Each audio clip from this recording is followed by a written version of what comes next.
let's make sure that you know your numbers. So 999 is the 9 for emergencies.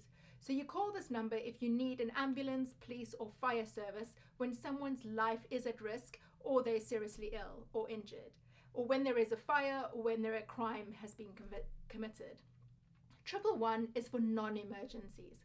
So you call this number when you need medical help or you need medical advice or you think that you might need to go to hospital, but it is not an emergency. Prior to calling the emergency services, you should do a primary survey of the situation using the acronym Dr. ABC to make sure that the child or the baby is not in a life-threatening situation.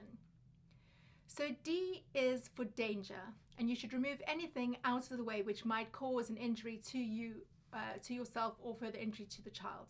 And that might be things such as gas, glass, fire, or anything to do with wire. R is for response, so call the child's name to see if they can hear you. Do they respond to a tap on the shoulders? And if they don't respond, then they are deemed to be unresponsive and you need to call 999 immediately.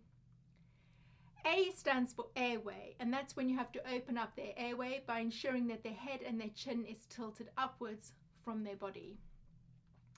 B is for breathing. So once the airway is opened up, then you need to look at the chest for 10 seconds to see if the chest is rising or falling.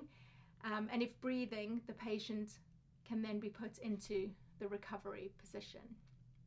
C then stands for CPR, and you've probably seen this in TV programs where doctors try to keep a heart going by performing regular compressions on the patient's chest.